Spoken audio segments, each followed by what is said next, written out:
so I don't care. Is that we need to figure out how do we get how do we find revenue in a way that does not hinder our economic competitiveness as a county in terms of attracting, especially new business, because we got to keep pushing, as Larry's been talking about, our commercial percentage of our property tax, which is a really good thing for us. How do we do that?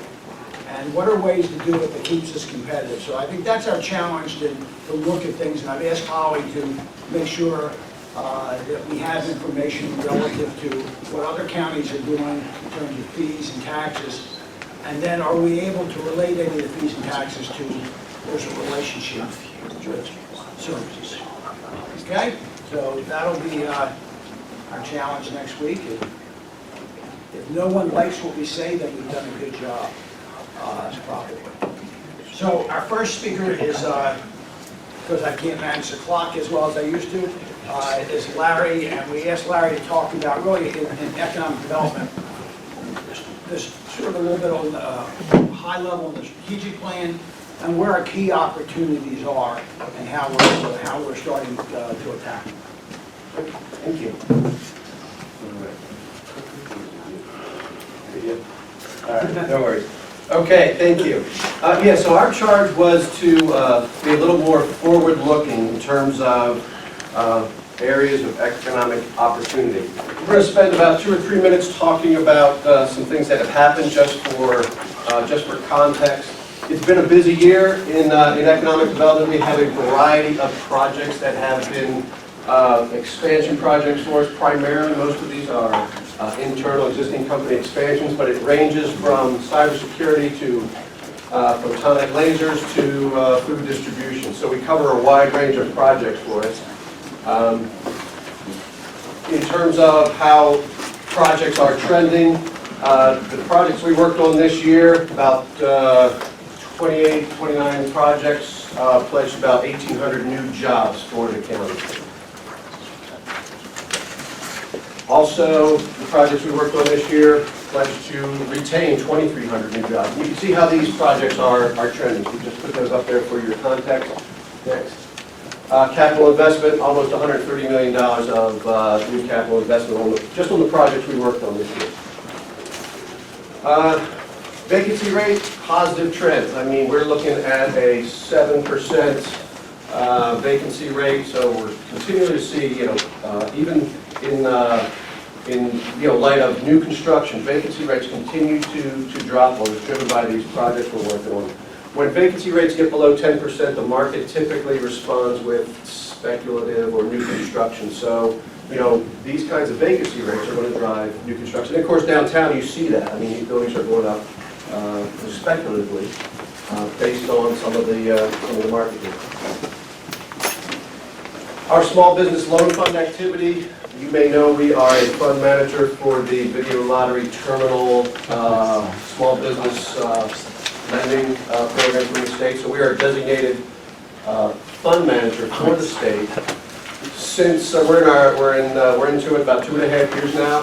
Over that time, we've approved 28 loans, almost $4 million. This is a slide in. Which leverages almost another $7 million. And those projects that we've worked on have retained 235 jobs, pledged to create 200 new jobs. 61% of those are in manufacturing and cyber, and 58% of those are minority or women-owned or veteran-owned businesses.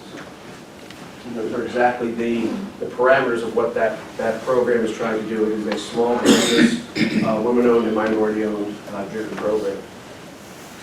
Talk about Ellicott City just for a quick second. In the first 45 days, our staff worked about 4,000 man-hours. We did everything from driving folks in on gators to pick up computers, hard drives, important papers, all the way up to arranging for their recovery, clean-out missions and rebuilding missions. And we also held about 6 education forums for directing the resources to the business owners. You've seen the pictures. It was quite a mess. We've come a long way since the flood. Go ahead. And since just a few weeks ago, we opened a storefront down on Lower Main Street as a business resource center where we have ourselves and about 5 partner agencies with us to be there for the businesses to help, A, be there on site, to be the resource, but also to help drive foot traffic to the street. It's a co-working center as well, so folks can just drop in and open their laptop and use the center. It's also the new home to the Ellicott City Partnership. The economic impact of Ellicott City, about 140 businesses were affected that, before the flood, generated about $124 million of economic activity, $53 million of labor income, and about $6 million of local and state revenue. Since the flood, we asked for an economic analysis of what is this going to mean in terms of losses to the county, and these numbers have to be true because they were done by the Jacob France Institute. About $67 million of economic loss to the county, and about $4 million loss of state and local revenue. Can you translate that 67 million in terms of economic loss to dollars and cents loss of tax revenue? So it's about $1.3 million of local revenue, and the balance is state revenue. The economic activity is just the trading, the buying of goods, of services, and which is sales tax. Yeah, the economic activity that's generated, but direct loss to the county we projected about $1.3 million. And, Plus your expenditures. Yeah, which I'm sure Holly will cover in great detail. we actually recently did a briefing to the county council about the city budget impact on that, and on the revenue side, the one that you can easily calculate on the revenue side is close to $800,000, but obviously there are some indirect costs as well, which are in various estimates, and also on the operating and CIP kind of needs and budgeting needs, there is basically roughly 16 million. Yes, sir. That ratio, 53 million to 124 in top line, 53 in labor to 124 in top line. Yeah. Am I reading that to say that only half of the business activity, the business expenses are labor, or is it something? In other words, I'm used to seeing labor percentages much higher in business models. Or those is that? So the business activity number, that's tourism dollars that can flow through secondary and tertiary spending effects of those businesses. Right. Rich, am I right on that? Well, the 124 million is the revenue, roughly Top line. Roughly top line, and roughly 53 million would be. So 50% of their business expenses labor. Less than 50. Which is actually relatively high because of the high retail there.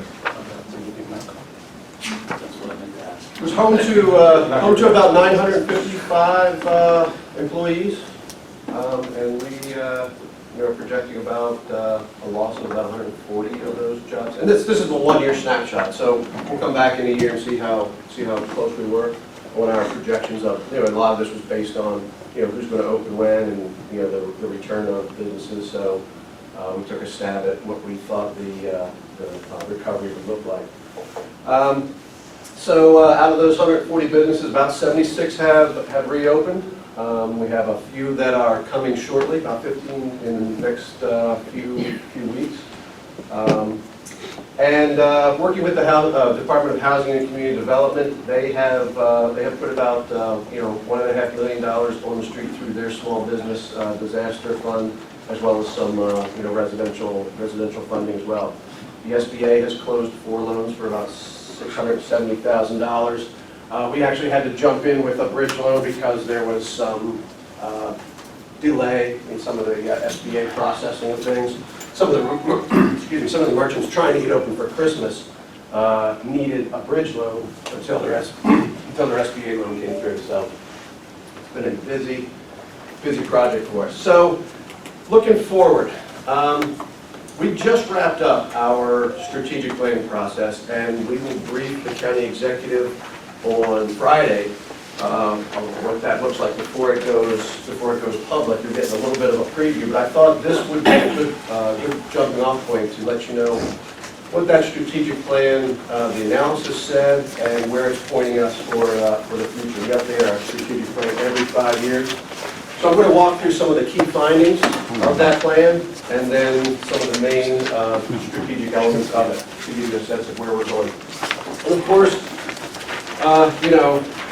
it looked at Howard County and said, look, yeah, you have assets, and it's the stuff we all know. You're highly educated, high quality of life, high income, but there's threats to that. And there's a talent flight to the cities, lack of transit, and the reliance on federal dollars. Let's dig into a little bit deeper on what some of those things were. So, the situation analysis talked about the disruption in economic development, and basically the attraction that economic development is all about. Or the myth about economic development is about job attraction. The data keeps coming back that 8 to 9 of your new jobs in your county are going to be created by businesses that are already in your county. 3% are going to be, relocation projects. And looking at nationally, the kind of projects that are out there that are, larger than 50 jobs that are looking to relocate to somewhere else, those projects continue to decline. Where are the jobs being created? It's the middle market. Between 2009 and 2014, 72% of the jobs that were created by 1% of the companies, and those companies averaged from 10 to 30 employees. So that's good news for us because 84% of our companies are fewer than 25 employees. So it's telling us that your job creation is going to come from those smaller companies. Also, the region suffers from a low business startup rate. The Baltimore, fell in its ranking from low firm entry rate. So, among the top 25 metros, Baltimore ranks 3rd in new company creation. So, we got to look at innovation as a job creator. The number of accelerators across the country to foster this new job creation are up 50%. We're seeing more and more of not only government-sponsored incubators, but privately sponsored incubators as well. Those are up over 50% over the past several years. Some interesting statistics in terms of where the talent is going. The young, well-educated workers that most of our technology companies are seeking are moving to the city. So if you can't see from the back, the blue line is the suburbs, the purple line is urban centers, downtowns. And for the first time, there's 70s, 80s, 90s, and 2000. For the first time, the urban cores are starting to attract the talent versus the suburbs. What are the units on that graph?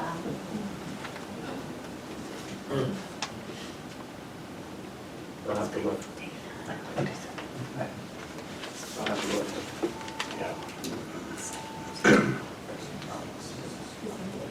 This is the millennial migration. This is the millennial migration. This is average annual growth. All right, periphery and town centers. All right, from 2002 to 2007. The talent is moving to the suburbs. Now, that model is flipping, and jobs are flowing to city centers. We're well positioned because this is what downtown is aimed for. Downtown Columbia is aimed for. And we're also hearing from our companies that why downtown Columbia is an attractive destination. Plan also pointed out that transit connectivity. If you look at the rail connectivity, it basically avoids definitely Columbia and Howard County at large.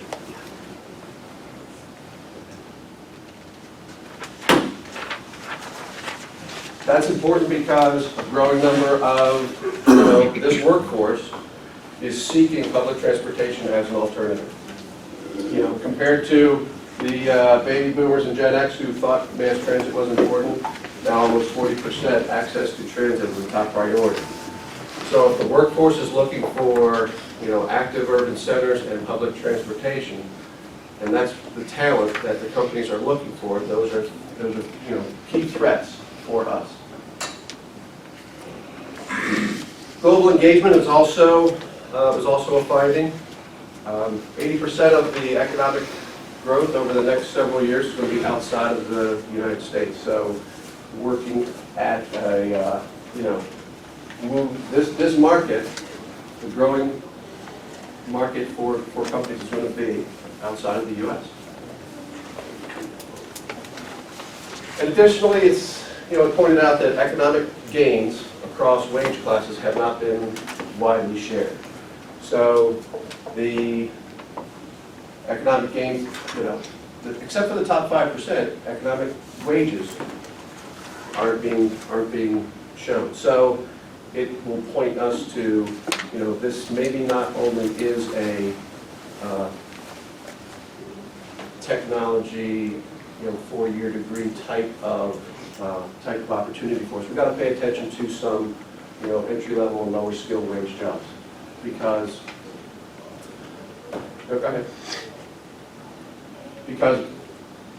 nationally, poverty in the Baltimore metro region, poverty rate is, blue line is suburbs and red line is city. So it's showing us that, suburban poverty is occurring, and we shouldn't leave that market or that sector behind in terms of the types of jobs that we need to allow for it. So those findings pointed us to several main strategies: internal growth of our own company and growth fueled by innovation. So going back to where those jobs are, size of the companies that those jobs are coming from, we have approximately 1,100 scale-up and middle market businesses in the professional trade. PST is professional scientific and technology services, and other traded is manufacturing, wholesale, information finance. So the market for us, for those small and mid-sized companies, is fairly large, and that's going to be our target, because those are the companies that are growing those jobs in terms of bang for the buck.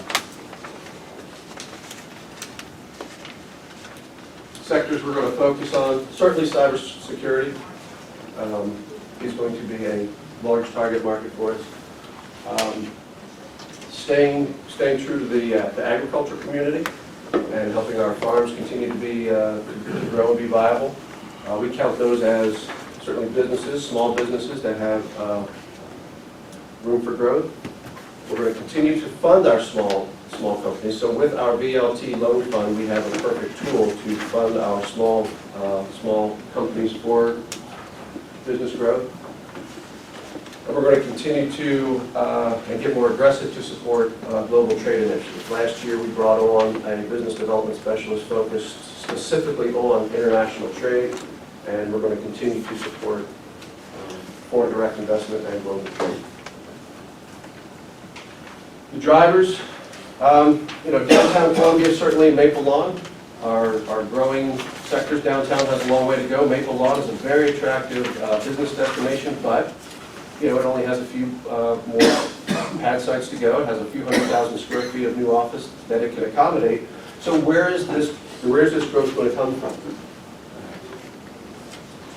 Yesterday, the county executive announced that Gateway is a major economic development priority because there's room for densification, and it's well positioned to become what we call an innovation district. There are anchor institutions, there are major companies there, and it's almost 1,000 acres.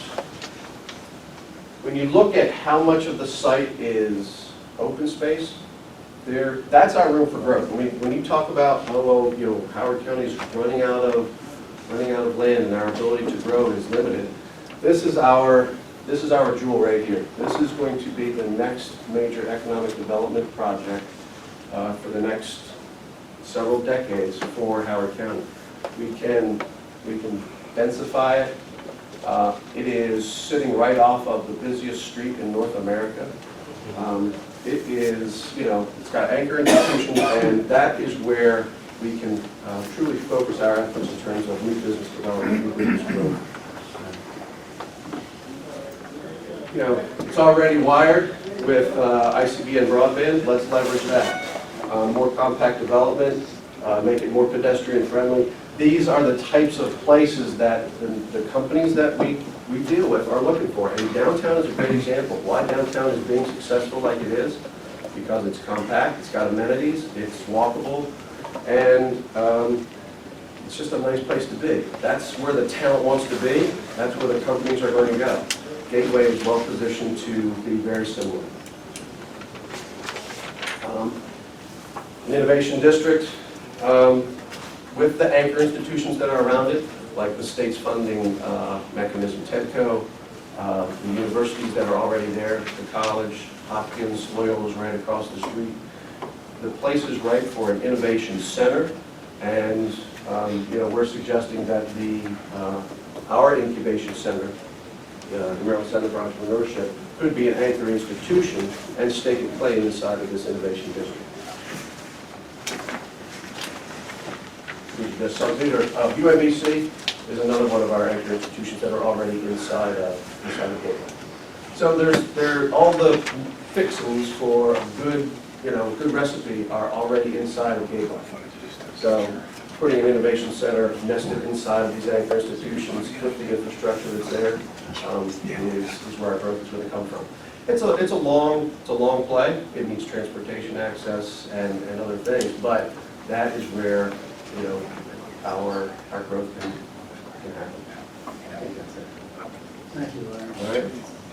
Larry, I have two questions. Yes, ma'am. There were 138 businesses in Ellicott City. Are you projecting when we might get back to 138? Because 76 plus 15 doesn't get us that much. Yeah, right now, we're counting, 46, 47 are closed and gone.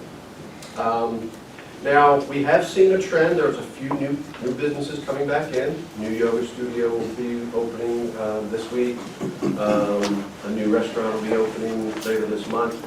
We're starting to see it as, it's almost like in a way, there had been a short waiting line to get into Ellicott City, and the opportunity for some of these businesses to come in. We're seeing that. Will it be, the balance? So is there Short answer is, I'll give it a couple of years. Plan to help that piece along? Sure. I mean, our small business assistants are lending. Some of the billers are slower to rebuild. I mean, they look fine from the front, but on the backside underneath, there's nothing there. So it's going to be a while, maybe 2 years before we get I might add, one of the positive things, depending how you want to look at it, is there's been aggregation of ownership now, even more so in downtown Ellicott City. Don Brewer received it as an opportunity to buy up some of the properties, and he's an aggressive redeveloper. And I just remember the Terskills, that was his project. So I think in the long run, you've got people better positioned with capital to make that happen, but it's not going to be immediate. And you lost restaurants because some of the owners didn't want that type of occupancy because of the inherent issues that they were dealing as a landlord. The other things that will, I think, encourage some of that is as the county goes through its long-term planning process and looks at things like, well, if we had wider sidewalks, you could have maybe outdoor seating in some of these places. That'll drive new interest and new business as well. So it'll be a combination of, good builders. I mean, Don does a great job. He builds a building the right way to attract the right tenant, but also some of the things the county will do to encourage a more pleasant Main Street will drive a different level of merchant as well. So, but it's going to be a while. Second question. Yes, ma'am. So there's an intersection with poverty and income that you were showing, Mhm. a local area, and you suggested that there was a strategy perhaps to attract more blue collar, Yeah. but boring down on that, attracting the small to medium sized business, I mean, how important is that blue collar piece really in that strategy? Because I think it is important for our community on a number of levels. Yeah, that means we'll focus on, distribution, manufacturing, those types of jobs that skill set works well for. Route 1 is prime for that, and we continue to work on those projects. I think there had always been maybe a perception that, we only chase the, technology company and the, high-end type of company for attraction projects. This is telling us you can't ignore I those think other it's sectors. been more than a perception, so Yeah. that's why I'm asking. Yeah. Larry, tagging on to Ellicott City, Yes, sir. have you looked at the effect of the courthouse moving out and the surrounding businesses that may move out with it, on how that will affect restaurants and so forth down there? Not yet. When we did the impact study, it was all sort of pre-courthouse, leaving. Will that have an effect on some of them?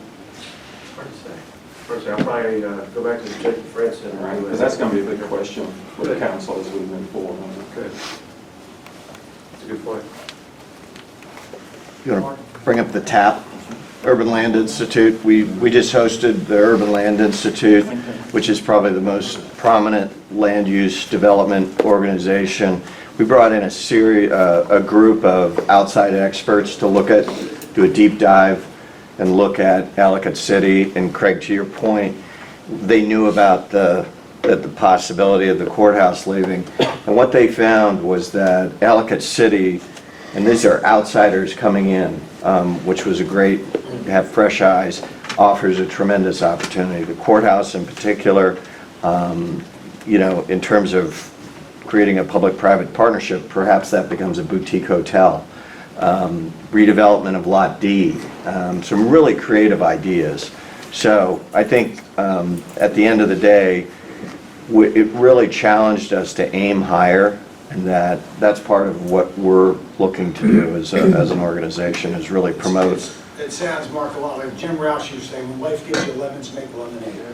One of the quotes was, this flood was a horrible gift, because it really has created some new opportunities. And so, but it was pretty powerful, because I think, again, these were experts from the outside, and they were very bullish. Josh? Is there any concern about staging gateway redevelopment while we're doing downtown? Is it going to create a surplus of office?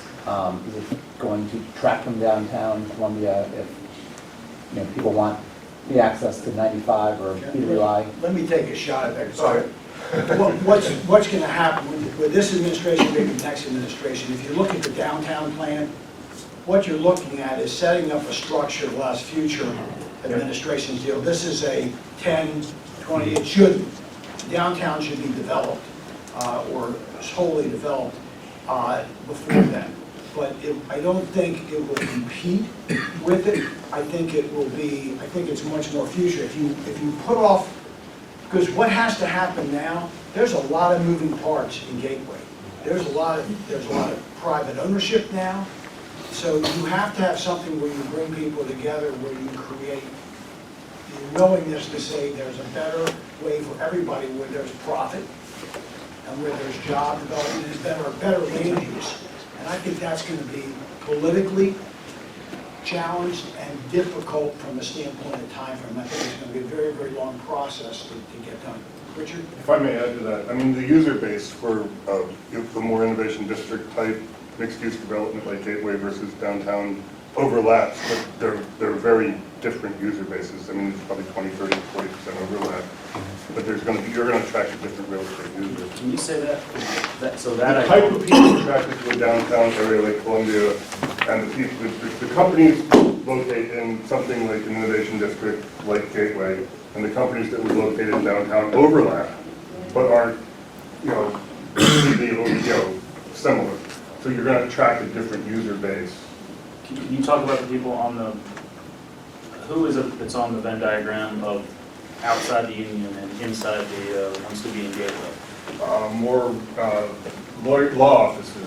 Wants to be in Gateway? Would want to be in downtown. No, I'm, okay, So Gateway, your user base depends on what you're trying to put in it. I mean, IT, professional services, should have a life sciences component given the regional thing.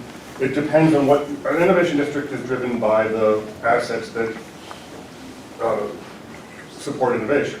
And the question is, in this county, it's more than likely IT, federal procurement, cybersecurity.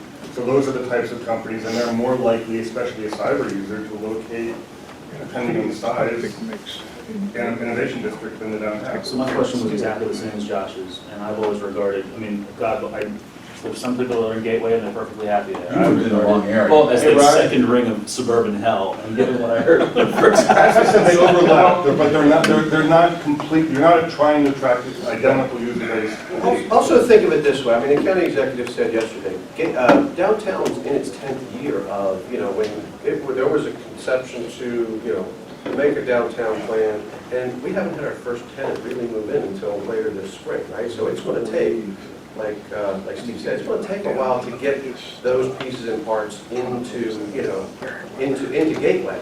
But, that is the next, we can't wait till downtown's done before we start doing. And for us, it only matters that they're not gonna be one or the other, so if you're telling me that they're both gonna grow, Well, that's my Well, guess. the other thing, Gateway is going to inherently be much more complicated than downtown.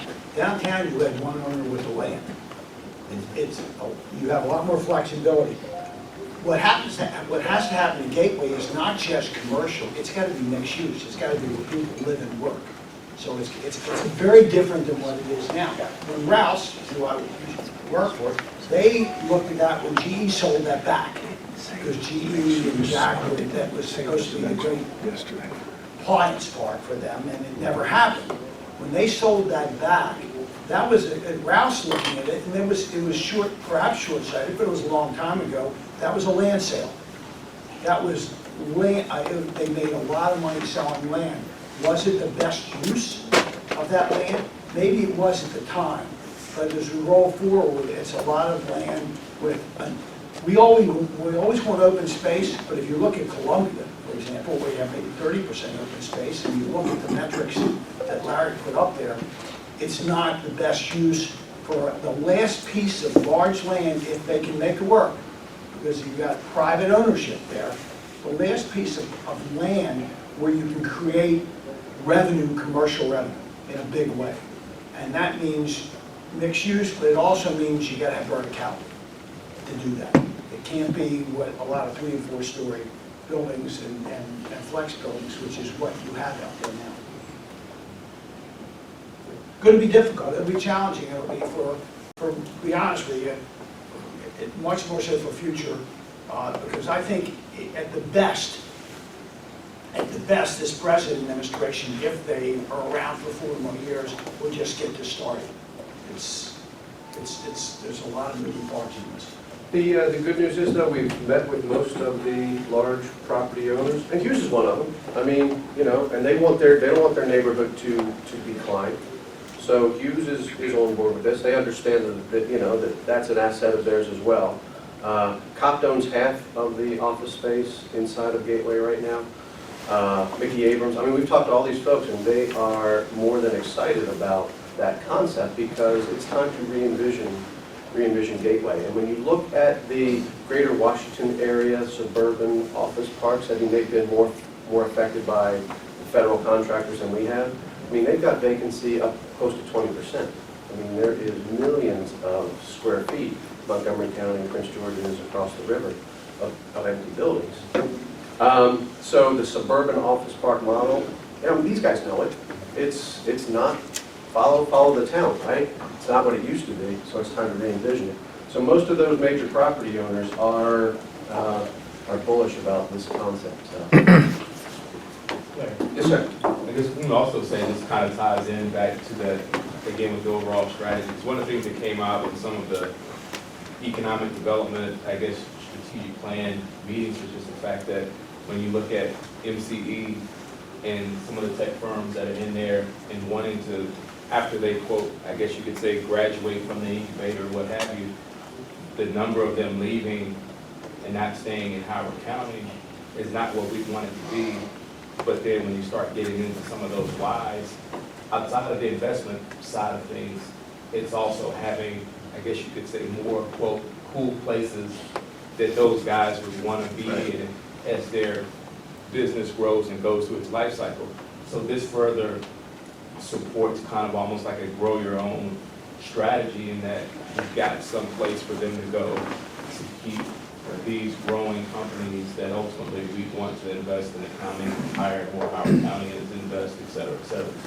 And I would think, that downtown Columbia would complementary to it. It wouldn't be a competing. I mean, listen, in the world we live in, everybody's competing.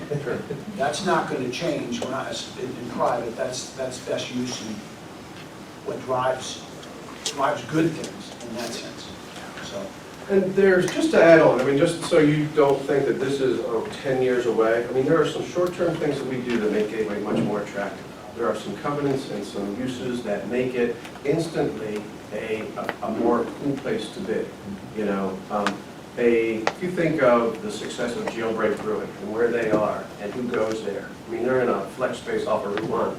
You put one of those inside a Gateway, now when a company's trying to recruit their talent, where can I go for, after, there's a place right over there. I mean, that kind of stuff can happen inside of a year or two because that is some quick covenant But changes. if you look at Port So- Covington, that's what Kevin's doing I down mean- there. He's not just building a campus, he's building a community. Community. So, Living, retail, innovation, whatever. so it's a short, medium, long term. I mean, the long term is, a grid system of streets and, 20-story buildings.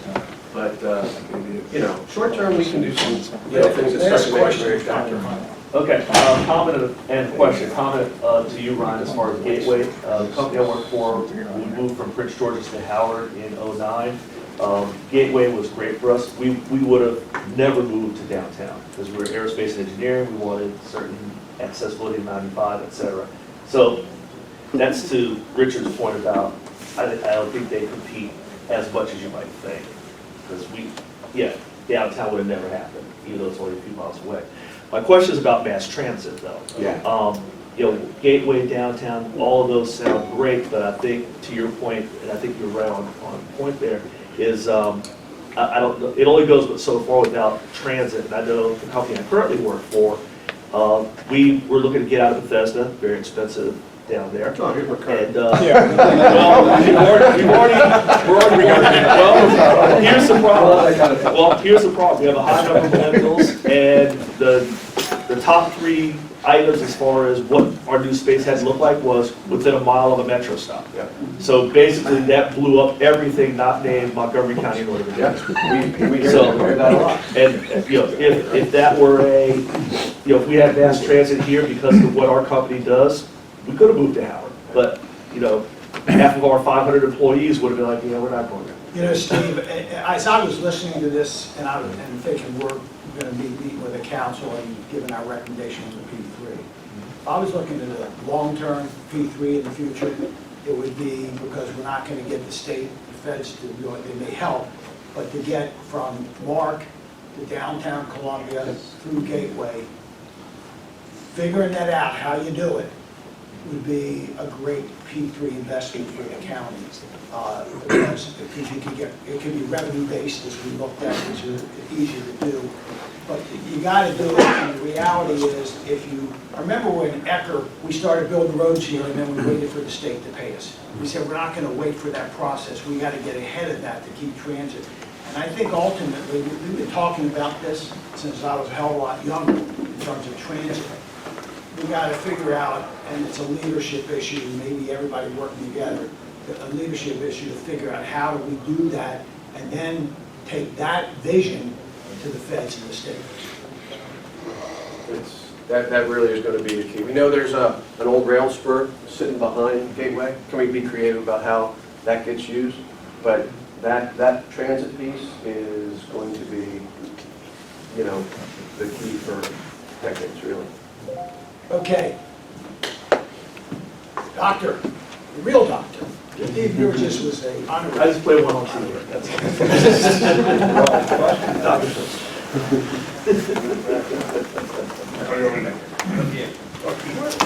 Then I can point and talk.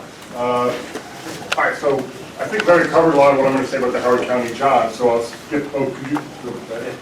So, yeah, we're here to hear about the Howard County economy, but we can't talk about the county's economy without talking about the Maryland economy, and we can't talk about the Maryland economy without talking about the national economy, so I'm going to kind of breeze through these because they set the context for what's going to go on here, and then focus on the Howard County. So where are we nationally? We're in a stable recovery, finally. I've been saying we're going to be in it for 3 years. You know, we're finally there. That's why you're a consultant. So I'm a consultant. You know, we've been at or above pre-recession, so looking at this chart, blue is employment index on this side. We've been above pre-recession levels since 2014. But the magic number here is unemployment is finally down below 5% nationally. That's the full employment rate, which is when things start heating up in terms of the, you know, we all hear about the wage growth not happening in this recession. That's because a lot of workers left the workforce.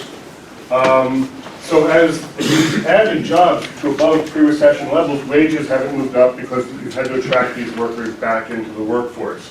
So we had great job growth numbers in January, and both labor force and the size of the labor force and labor force participation are improving. So things are getting better. Now inflation is still low, but it's getting, you know, it's increasing. Why is increased inflation better? Because people go fearing deflation and not willing to invest.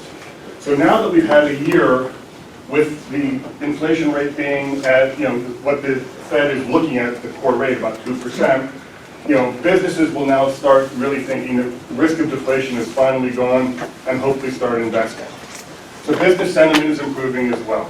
So what does Moody's say about the national economy? This will be another good year.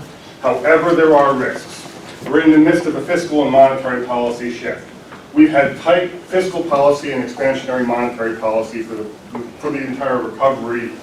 So we're going to be reversing that. The Fed is now going to be raising interest rates, so monetary policy is going to become restrictive, but the new administration is talking about spending more money fiscally. So we've had this situation where we're having a significant policy shift nationally, and that's going to cause disruptions until it gains traction. The dollar's increasing, and the new administration is making noises about trade.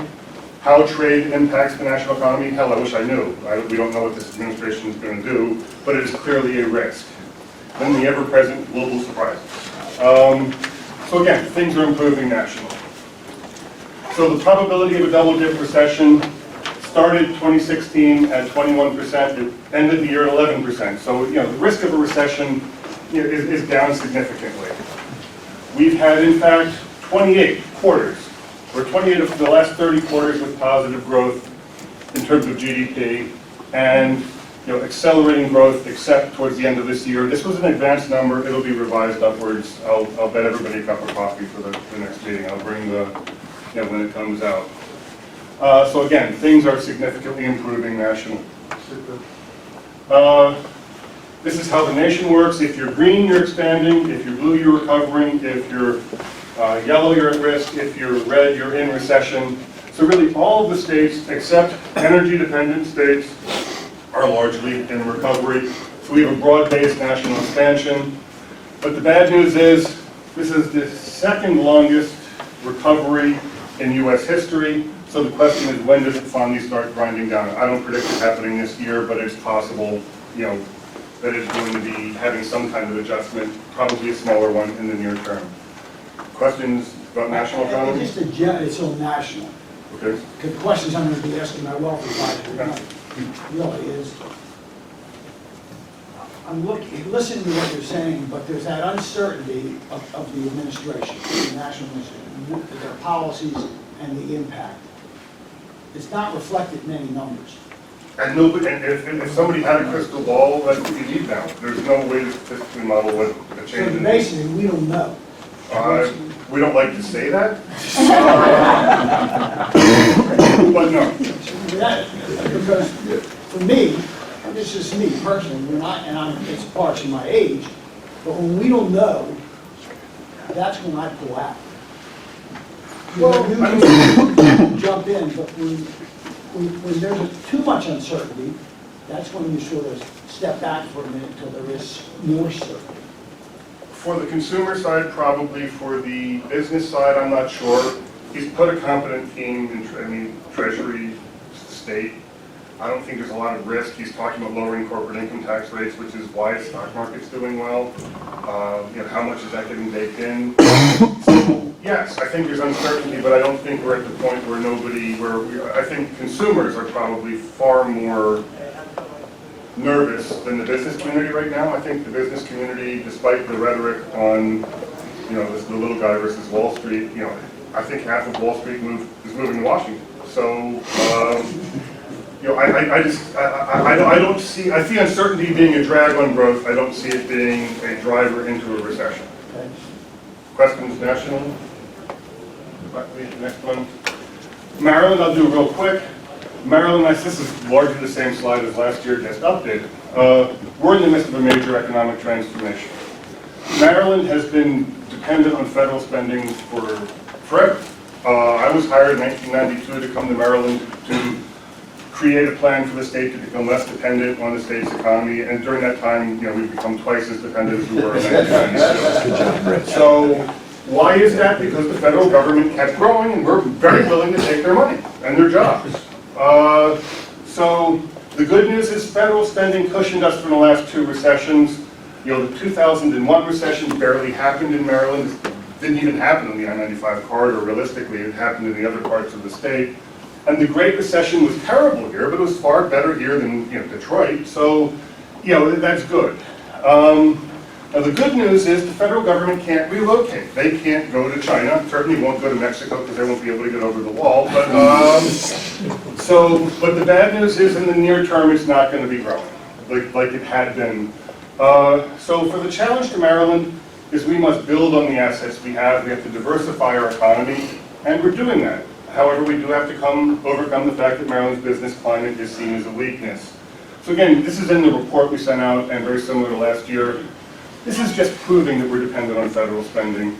Roughly a third or more of economic activity in Maryland is dependent on federal spending. We're fifth in terms of the federal jobs located in the state. We're fifth in terms of the federal jobs as a share of employment. We're third in terms of the number of federal workers living in Maryland. Second highest concentration of federal workforce outside of DC. We're fourth in terms of the gross dollars of procurement, and third in terms of per capita procurement. So this is why the last recession was okay compared to the nation. However, this isn't going to be growing, and that's a problem for the state's economy. So I really hope to be giving you guys good news this year. In the long term, Maryland has lagged, and I said this, if you remember anything I said last year, we're lagging in the recovery. So when you look at long-term performance, in the last 5 years, we were 34th in terms of job growth, 37th in gross state product growth. During much of last year, unemployment, which in Maryland has traditionally been far below the national average, was above the national average, just half a point here or there, but again above it, which hadn't happened in Maryland for a long time. However, in 2017, everything started, or excuse me, 2016, typo, Colleen missed one, because she caught another typo. But in 2016, everything started to get better. We were 20th in job growth in Maryland. Moody's, Maryland is finding its stride. We had broad-based job growth, renewed strength in federal employment, but then we had an election. And it's very clear that this administration is going to do something to federal spending. So, and when the federal government catches a cold, we are going to get the flu. So as a state, as a county. So what about the future for the Maryland economy?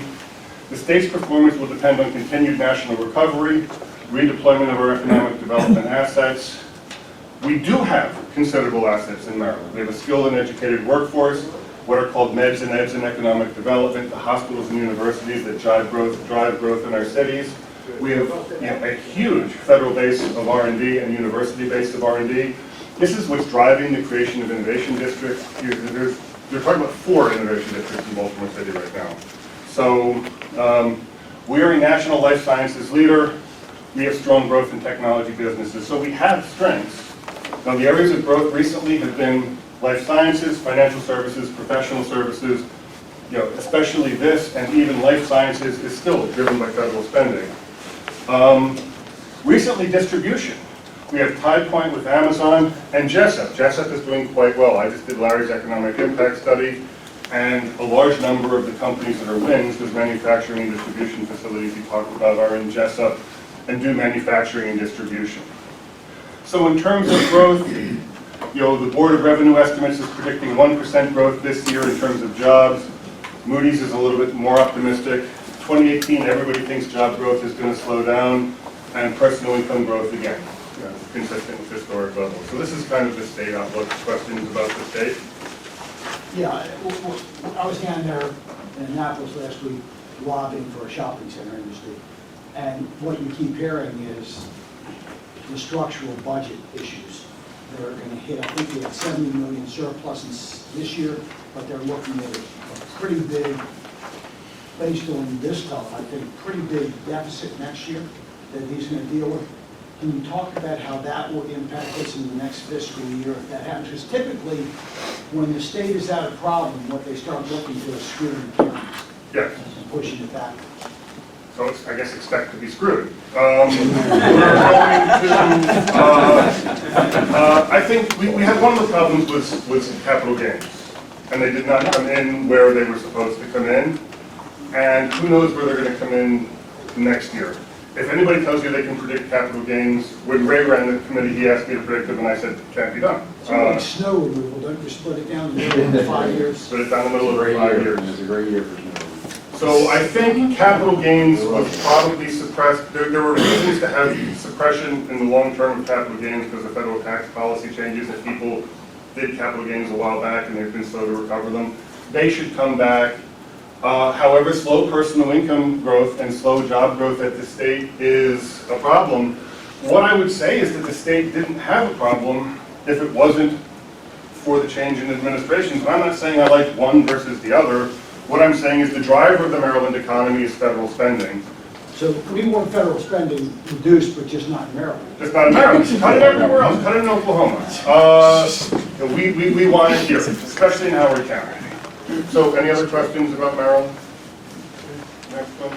Howard County, what Holly asked me to emphasize this year is what are the creators of personal income growth in Howard County? What are the generators of tax revenues? So I'm going to look at population growth. Is the population growing? Who are we attracting? Is our workforce growing? I'm going to look at the job growth, and I'll do this quick because Larry covered it really very well. And then real estate growth, because that's the other half or the other 48%, right? 48% of government revenues, and then end with my personal income forecast. Population growth, I'm not going to be telling you anything we don't know. Howard County is one of the fastest growing counties in Maryland. When you look at long-term population growth, we were ranked 3rd in terms of the percentage growth since 2000, 5th in terms of the total numbers of residents added. So depending on, no matter how you look at it, we're one of the fastest growing population counties.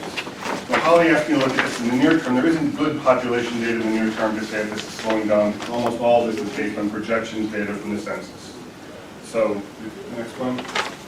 What is driving growth? And again, generally speaking, good news, but some troubling signs. Migration is driving growth. Howard County in the last 5 years added 16,507 new residents from migration, 3rd highest number in Maryland. Montgomery County, Baltimore County, Howard County. We're not the 3rd biggest county in Maryland. We are, however, attracting as more people than comparable counties. We are also one of the few counties that are gaining growth, population, from both domestic and international migration. When you look at what is driving population growth in the region, it's losing population to domestic migration. That is somebody picking up and leaving the Baltimore region and moving to another place within Maryland or within out of state. But it's been incredible growth in international migration that has been driving population growth and overcoming this, which is why the region's growing. Howard County is only one of 7 jurisdictions that's gaining both from in the nation, in the state, and internationally. And generally speaking, things look good. We're getting more people than we're losing. However, there are some troubling shifts going on. So this is IRS migration data. So this is tax filers, which is a proxy for households. In 2008, 2009, we were generally getting more people than we were losing, and those people earned more than the people leaving. However, more recently, we're the getting less in-migration, and the people moving into the county earn less than the people moving out of the county. So that's a troubling sign for how are our personal income going to grow? Those are county numbers or state numbers? These are county numbers, using IRS migration data. Now, what I think is more than likely going on here, I can explain this in my opinion with two things. One is retirees moving to Florida. Retirees, when you're in your 60s and 70s, especially federal employees, you earned more than government employees in their 40s and 50s. So that explains part of this. We also have a change, as Jeff has talked about, in the composition of housing in the county, going from more single-family detached, which is what you were building back here, to attached condo, townhouse-type developments, which attract a lower-income resident. And the increase in multifamily. And the increase in I multifamily. mean, the things we've talked about the last 2 years and the change of our sort of map as you look at it. So that's what I think is going on here. So am I worried here a little bit? Well, let's see how it moves and see how the changing composition in housing changes. And when you develop downtown, when you develop Gateway, when you develop these other areas, I think they're targeting a higher income. I mean, one of the things that Larry did talk about is the problem with millennials. I just did Baltimore County's workforce strategy, and they have millennials because they have colleges. We don't have major colleges here, but they're not keeping them. So attracting millennials would help this because they tend to have relatively higher incomes than many other people. So those are issues. And the offset, I'm sorry. And higher income growth trajectories and professional millennials, college-educated millennials, you don't make more money than a 30-year government employee, but if you attract them, they have relatively high incomes. Working millennials, relative to the average income in the state. And they'll be more likely to live in multifamily downtown. And hopefully stay and gain their income growth. So do millennials earn more than the average income in Howard County? No, the average income in Howard County is $106,000, fifth highest in the nation, but higher than the state average. So, and again, many millennials are making in the 60s, 70s, so again, it could help this number. What's the bottom line about it, having kids? I don't know, I'm not a millennial anymore, but yeah, I mean, when millennials, like we did a study in Indiana on creating their innovation district, and the goal there is how to keep millennials. If you look at the data from DC, the millennials who drove the initial wave of growth in DC are moving to Bethesda and Northern Virginia when they have kids. So cities like Indianapolis, where I'm working now, are trying to create mechanisms to keep them there. To the extent we can keep millennials, it's our schools that drive population growth. They're not going to move out of here because of schools. In fact, the millennials who drive the growth in Baltimore now, when they start having kids in 5 to 10 years, hopefully we can draw them here. And again, the mixed-use urban environment, to the extent we can develop it as Gateway or downtown, is consistent with that. But then when you're talking about population growth, we have data that millennials are moving in and the retirees moving out, or what is it exactly? We have a more productive age population growth. What is the real definition? Median population in the county is younger than the regional average. The way I infer retirees is who's moving to Florida. Which Not is 38 scientific. 38 is the median in the county. Something like that, And right? and I can tell you, I remember when it pushed 40. So it's a pretty significant drop when you look at the whole number, that it's moving down now, which sort of gets to people leaving, older people leaving. But I do get to workforce in a minute, which is working age. So let me get the next one. So if population growth is improving and is driving income growth in the county, why? Because we have substantial workforce and demographic assets. We're the 5th highest jurisdictions in Maryland. I was wrong, it's 110, it was 105,000 last year. I'm sorry. So we have the 5th highest median income in the nation, 110,000, 111,000 compared to 76,000 for the state. We have high rates of labor force participation. 71% of people at labor force age work in Maryland compared to 67% in Maryland. We have the I think, most highly educated workforce in Maryland. 60% of workers in Howard County have a bachelor's above, compared to 39%, and about half of them have advanced degrees, master's or above. 60% of Howard County workers are employed in management, business, science, and arts occupations. So we have educated, what are called creative class workers, resident here. Why? Because we serve two major markets. Why did I move to Howard County? My wife works in DC, I work in Baltimore. So we send about as many people to Washington as we do to Baltimore. So this is what drives this population growth. We're in this sweet spot. Two highly educated workforce cities, we're in the middle of them, makes us attractive. Has that changed at all, the third, Howard County? Baltimore? Which one? Just the percentage of people working in Howard County, those who go to Baltimore, it's always been a third. It It's seems like always been pretty close. I'll answer that next week. I'll look it up and I'll send an email to Holly. Has it changed radically? No. Has it changed over time? I think Washington Metro gets a ever-increasing share in the last 10 years. And I think in terms of predictions, Baltimore City will get an increasing share going forward. I think we've gone kind of Washington going up and then Washington going down. But I'll look into it. Okay. This is the question you had, are we gaining workers? So when you look at the labor force and employed residents, so Holly asked me to add this to the report this year. Again, indexed to 100. The green line is Howard County, the red line is Maryland. Our labor force, so people in the working age, is increasing more rapidly than the state. And our employed residents is even doing slightly better than the state. However, because I'm supposed to give bad news as well as good news, right? You know, the rate of growth, the difference between us and the state has narrowed in both of these. So, you know, our growth is growing more closely to what the state is. So we are attracting more people who are working than the state as a whole.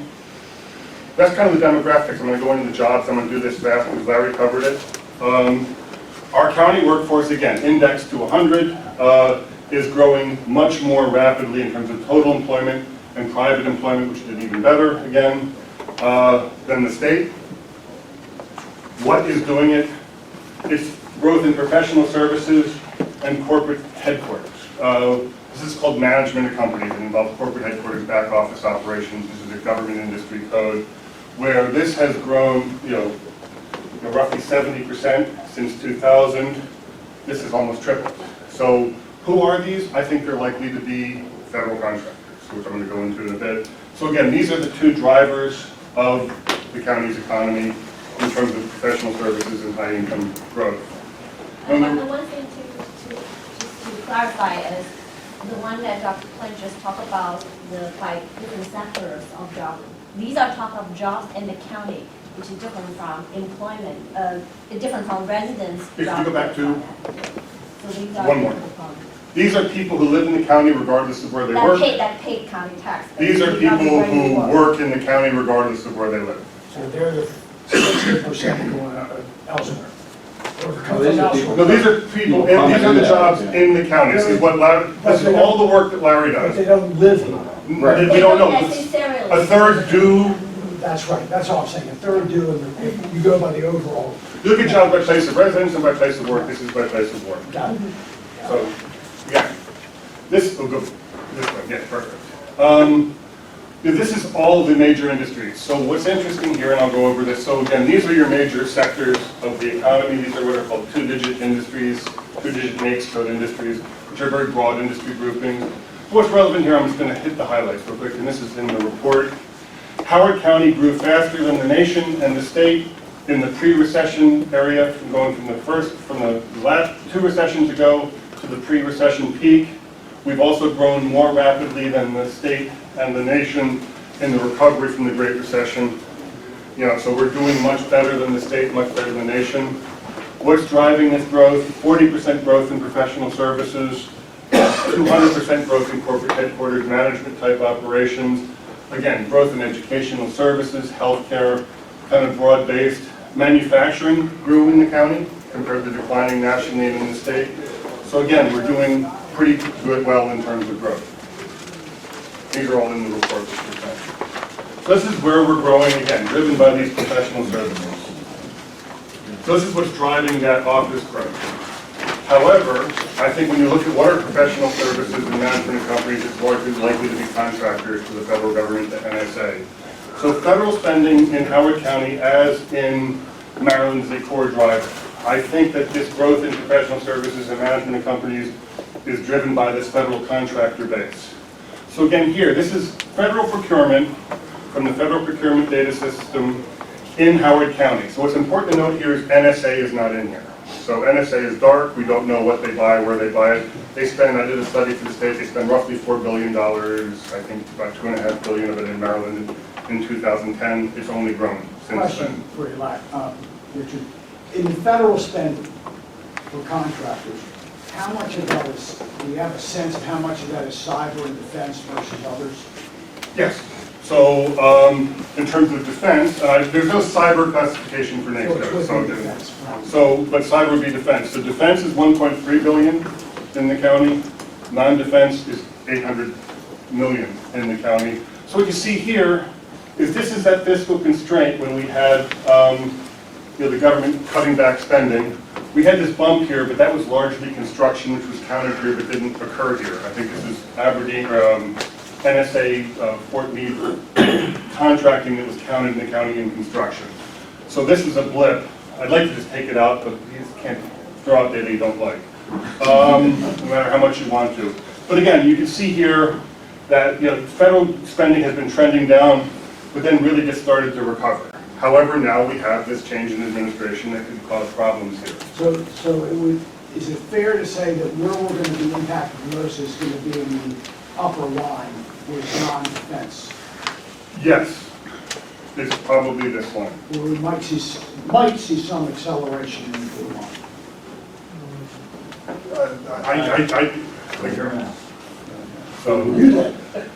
So again, what do we do in Howard County? It is professional and scientific services, which is, again, as I said, this is what's driving the growth here. It's largely R&D, and this R&D is largely Johns Hopkins. So this is what we sell to the federal government, and this is who sells it to them. And what's important to note here is that these, I think, 16 companies account for 82% of federal procurement dollars in the county. So again, we better hope that these guys, Larry better be nice to these guys, to make sure they do well here in the county. So, the next slide. So that's kind of the jobs. We've gone to people, then jobs in the county. Now real quickly, real estate, because this is even bigger than personal income. In terms of residential real estate market, we're in recovery. Median price goes to the left side. We are now at pre-recession levels. So again, we're back to pre-recession levels in median price in the county. When you look at the active inventory, so houses available to be sold, obviously peaked during the recession, is now trending downward, but again, coming up as I think the market is adding units to sell. So again, this isn't a troubling sign. This was a troubling sign. This was good, and this shows things are improving. And in terms of units sold, we're at pre-recession levels, not levels of the earlier part of the decade, of the last decade when we were building a lot more houses, but again, trending up. So residential real estate is in recovery. Residential. Those are also resales, correct? Yes, not new and resales. Residential permitting is up. Jeff talked about this a little bit. Non-residential permitting, as Larry talked about, building the offices to house these jobs also fell off precipitously in the recession, is recovering. It's very chunky. I think a lot got planned in 2013, so less got planned in 2014. But again, the trend is down, recovery, up, if you pick it. So real estate's in recovery. The next slide. From the outlook, where are we? The Maryland recovery was catching up. Where it goes depends on what this administration does. Howard County is gaining growing population and jobs, and this is good. We're in real estate recovery. We had growth in 2015. However, because federal government spending is uncertain, I think there are continued reasons for caution in 2017. So this is my personal income forecast. which is that the county will grow, what, 3.4% this year, 4.2% in 2017, so these are the relevant things. So about 4% growth in personal income. I think you have to know if I'm any good at doing this, and the answer is, last year I was pretty spot on, 4.2 versus 4.4 growth. This is what I predicted in last year. This is what happened. However, I must have been, overly optimistic in 2015 because my forecast for, for a much faster recovery. And again, where are we compared to long-term growth? So the blue line is what Howard County actually did in terms of personal income growth, which drives our income taxes.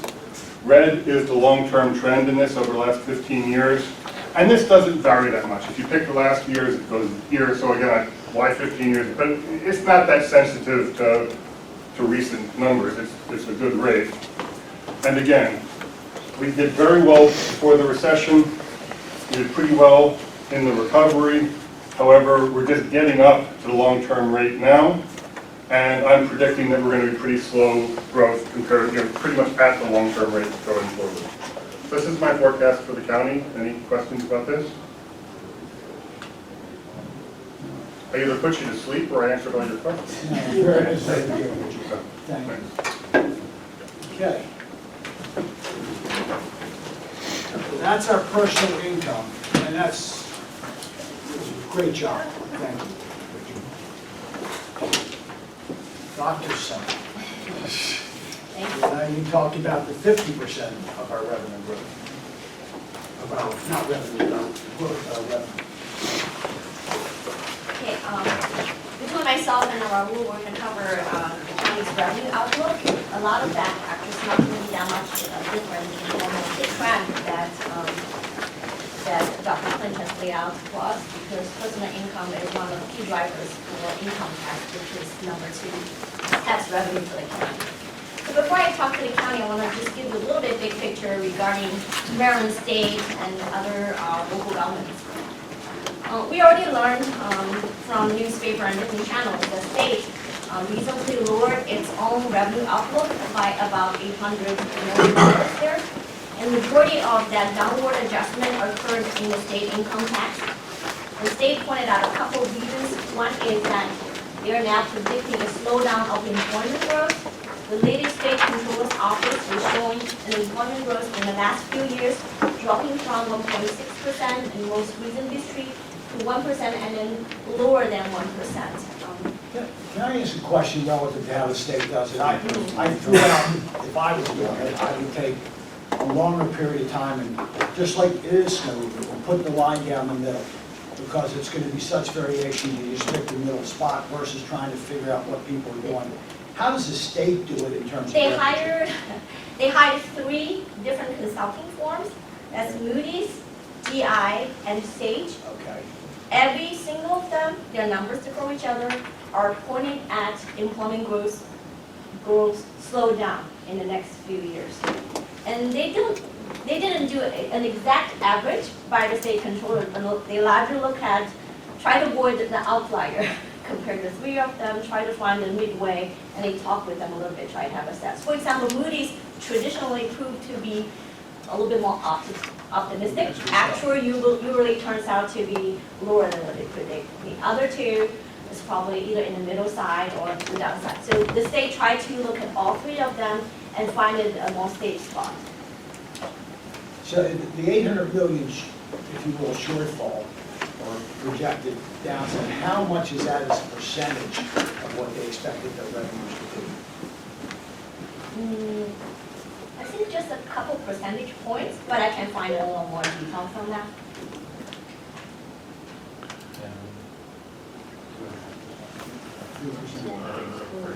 $30 billion. Thank you. And besides employment growth, which obviously drives the bottom line, they also emphasize the volatility issue, and partly because of capital gains. As Dr. Clinch mentioned earlier, this is a particularly difficult one to make projections where historically state has been off either 20% higher or 30% lower. So actually starting from next year, because you're no longer going to assume any growth of capital gains there. If they happen to have more, use as for one-time, treat it as one-time money for non-recurring type of expenditure. I think that's a smart move on it. Another thing, go back. Another thing about the volatility is they notify something that's actually in line with cities, counties across the nation, is increased income gap or lack of diversified base there.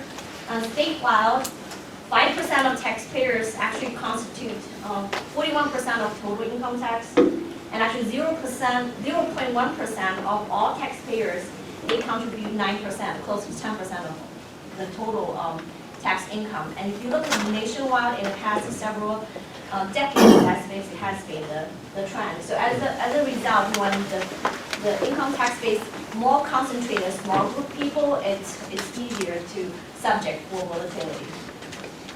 Next slide showing some surveys. Governing magazine, I think about 6 weeks ago, published an article talk about all the states in the nation. And they pointed out that about half the states actually are cutting their budgets in the middle of the year because of the revenue just didn't materialize as they originally projected. Partly because even we are still in the track of recovery, it's not featuring very booming employment growth as people originally was hoping for. And a similar survey was done by a city, it's called the National League of Cities. It was also pointed out that in general, as you say, general fund revenue was growing by about 3.7% a year ago, but now they're estimating only half a percentage point there. And they also, again, quoted similar reason about slow employment and wage growth and widening income inequality, and that expansion of middle income jobs. So look at the county's own general history. Most of the committee members have been with us for a while. In the past several years, the county has been entering a more moderate growth period of time. In general, featuring an average about 3.5, 3.9% in that range. Next slide. And as Dr. Cornish pointed out earlier, two big drivers of the county's revenue are property tax and income tax. The two made up 90% of overall revenues. We're always going to talk about property tax and now income tax. So I'll give you a quick overview of what our accessible base looks like. This is the percent change by fiscal year. So if you look, we're going to go back to 2001, you see that big spike in accessible base change. We're almost at the part, goes above and beyond double digits. We're at 10, 15, above 15%. Then we get that recession and it comes back down. And this is kind of where we are today, about that 2.5 to 3.5% in terms of accessible base growth per fiscal year. And actually, if you look at the past couple of years, it's actually even have been trending down from So we recently received our FY18 accessible base by the Assessment and Taxation. Based on that, our accessible base is growing by 2.7% for FY18. We also received our Group 2 reassessment. Our Group 2 reassessment is 6.1%, and because that's a triennial assessment, it'll actually go in at about 2% per year. For the reassessment, we're expecting a slowdown. As you can see, in 2015, we had Group 3 at a 10.5%, Group 1 in 2016 at 9%, and then Group 2 again at 6.1%. Other factors is our homestead credit. It continually decreases. At one point, the homestead tax credit was at $10 million a year.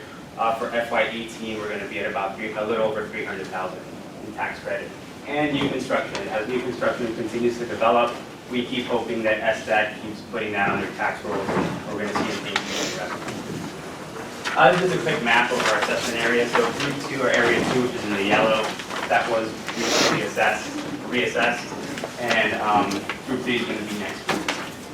Just a general question, I don't know if we have realtors out there, but I just saw recently Baltimore home prices been going up at a pretty high rate. Howard County is flat in home prices, and what's driving, we're building more, why are we so flat versus other jurisdictions?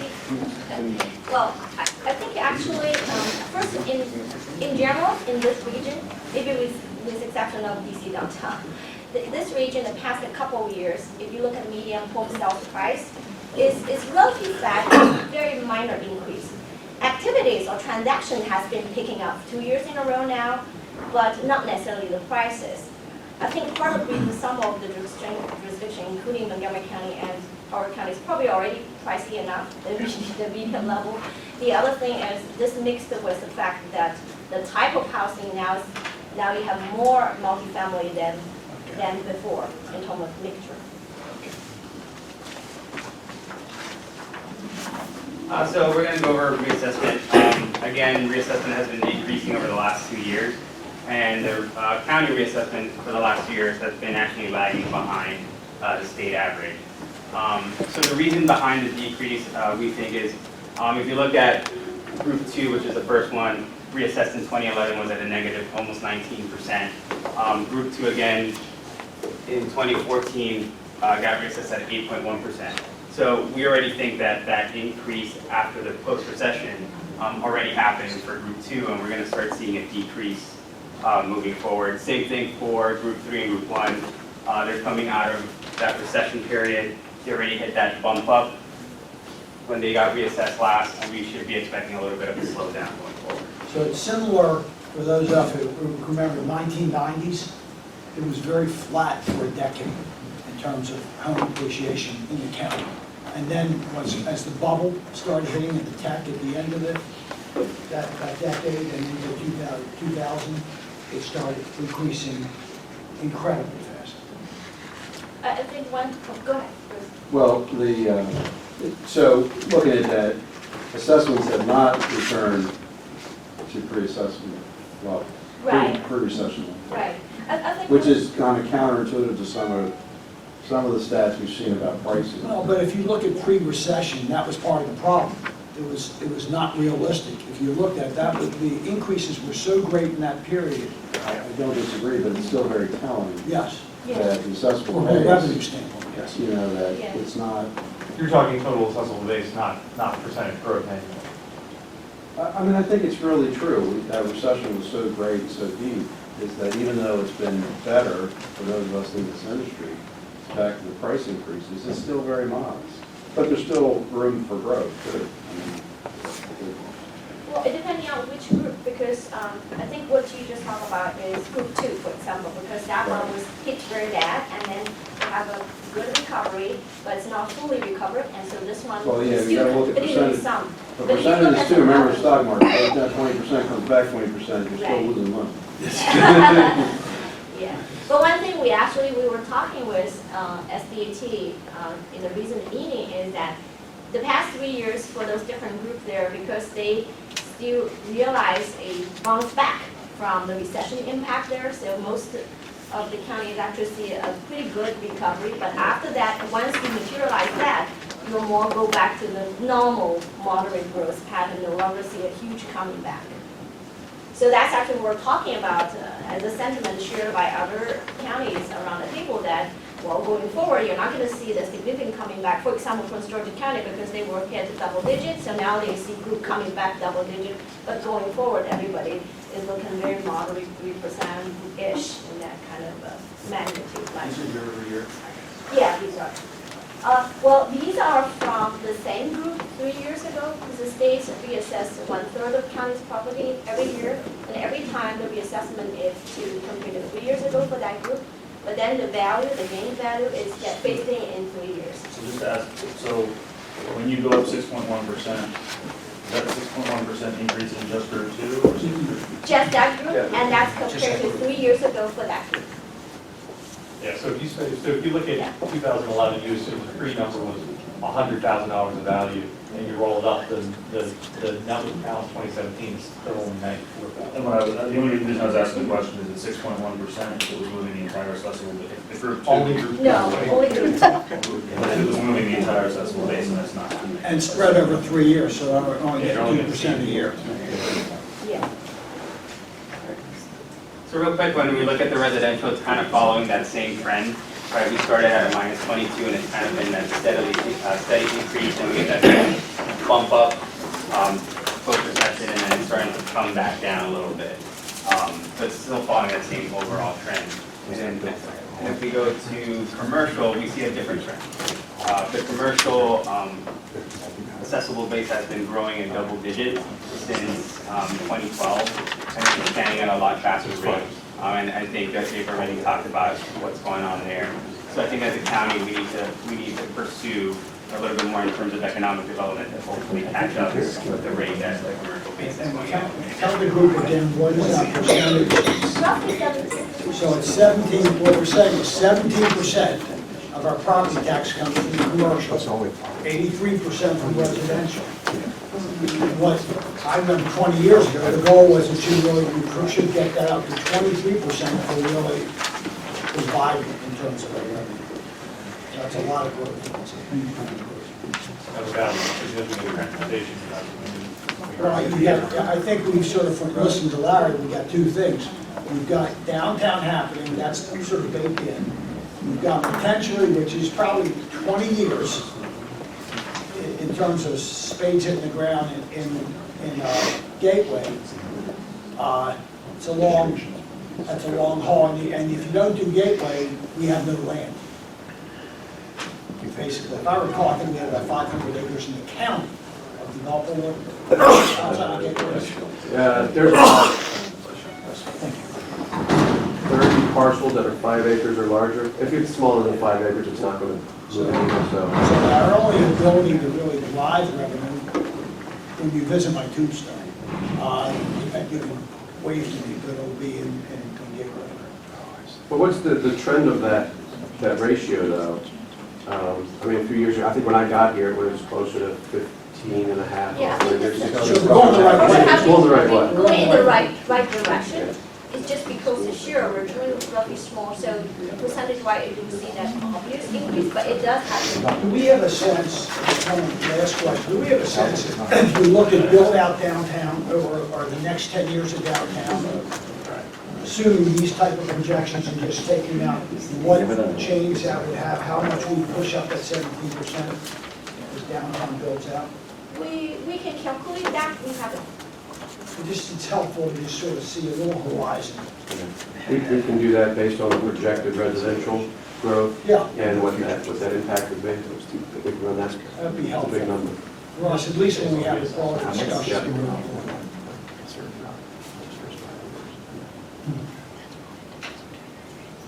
So I'll have back to Holly for income tax, but I guess the overall projection for our property taxes, where we've been seeing that like moderate growth, 2.5% to 3% a year, and it looks like it's going to continue moving forward to FY18.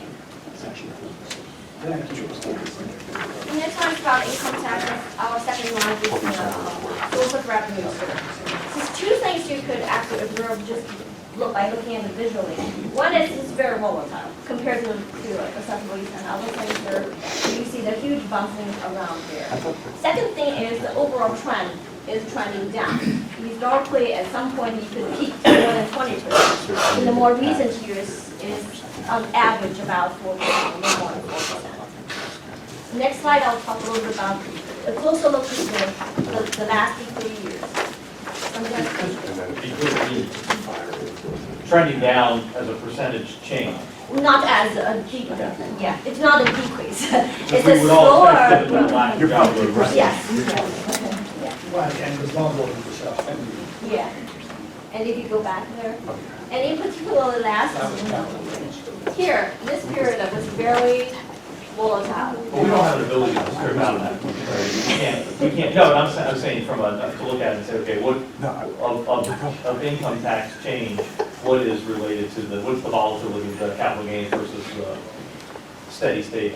Number one, we don't have great data. Yeah. Because the state. Because it's all lagging. Yes, it's lagging, but the state is difficult to separate the part belong to individual counties on that there, yeah. Is this includes capital gains in it? Yeah. Yes.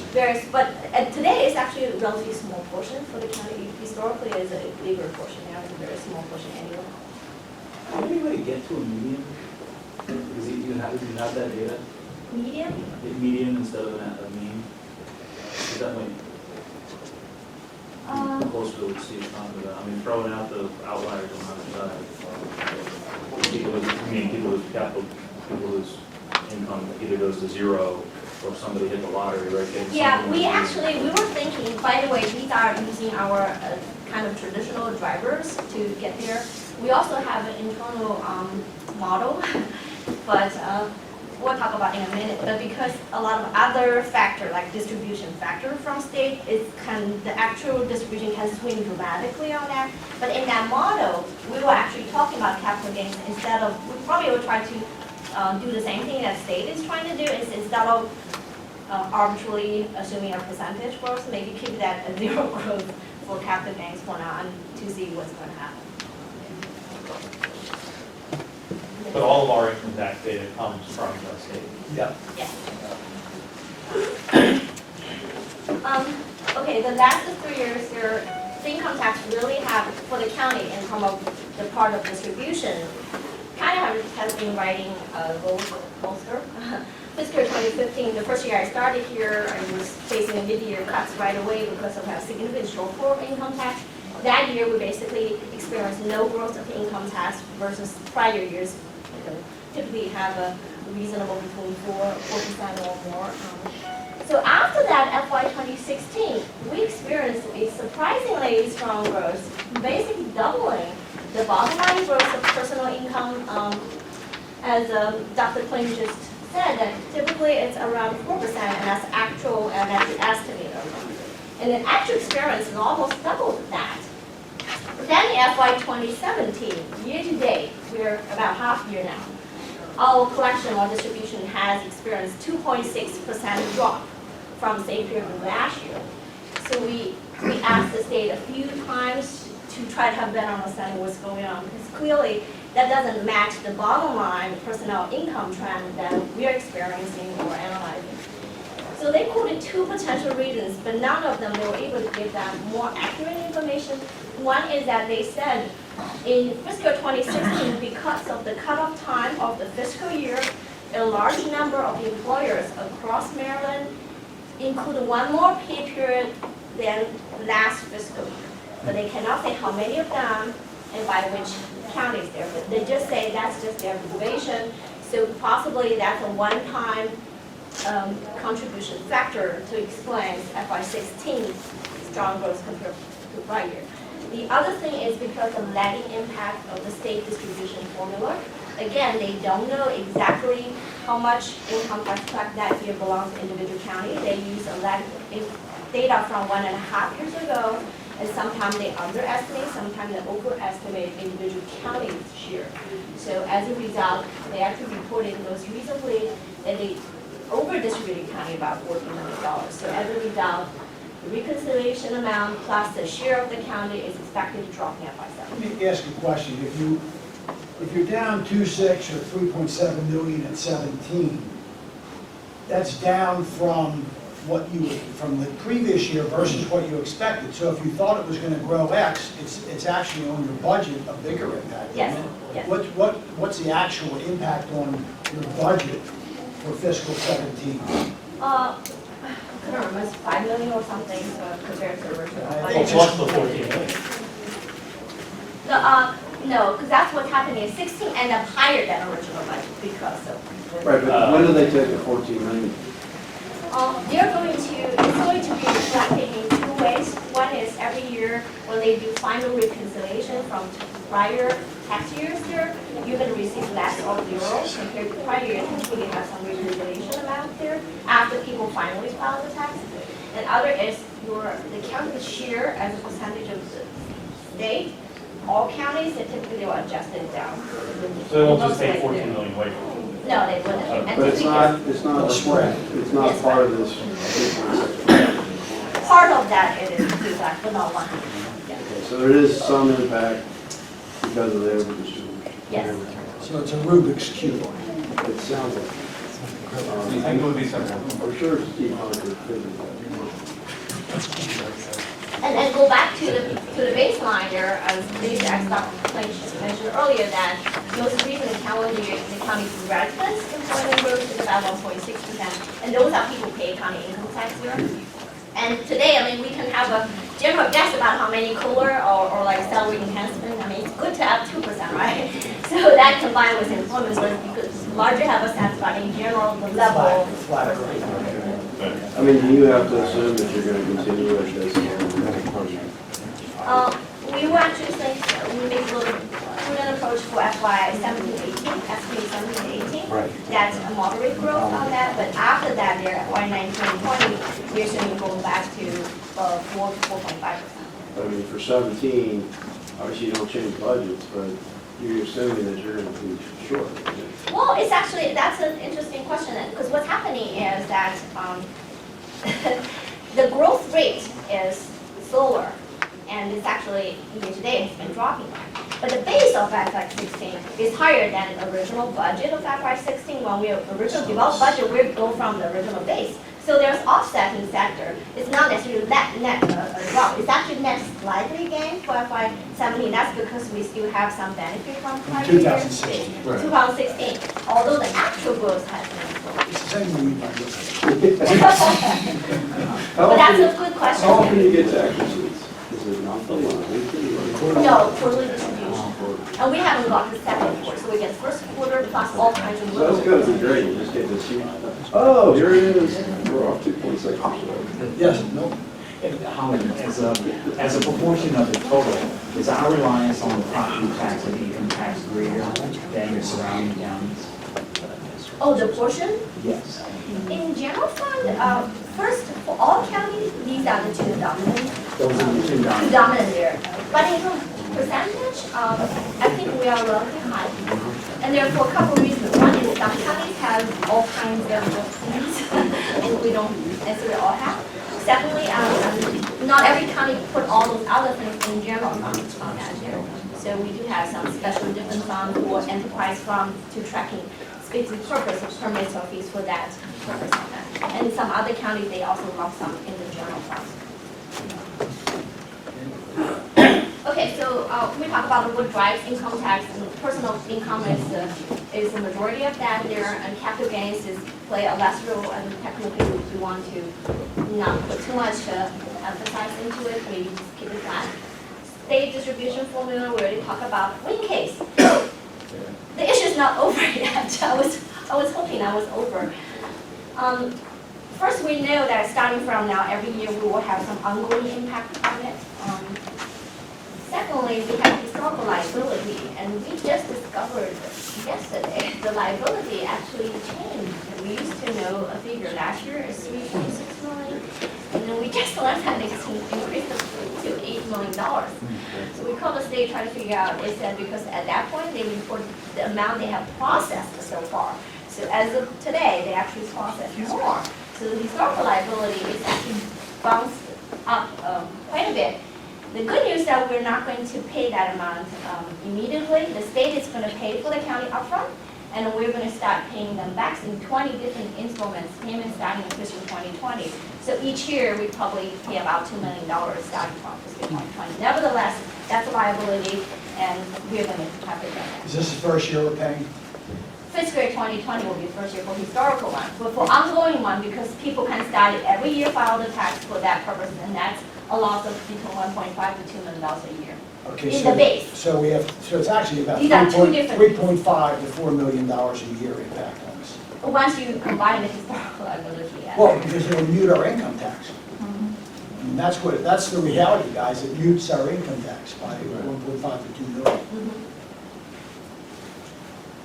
And this is just repeated what Dr. Finch said earlier, that the county's personal income, that's the red line, we have been lagging the state and the national average for 2 years in a row. We just approached the state and the national level. We're not there yet, but we're getting close to that, and that's around the 4% we talked about earlier. The next slide is also from Dr. We just talked about in general, we're looking at 3.8 to 4.3% in current and next couple of years. I will really quickly talk about, well, do you want to talk about governor's proposal, state aid? Sure. So we received the total state aid recently from the governor's office. State aid is up about 1.7% from the FY17 state aid formula. Of that, 268 million is directed to the education entities. We're talking about all the public schools and libraries.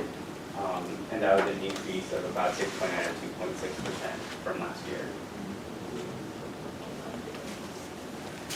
Okay, here's a multi-year revenue projection. It's probably a little hard to read there. We have a printout there and also we put it in Dropbox.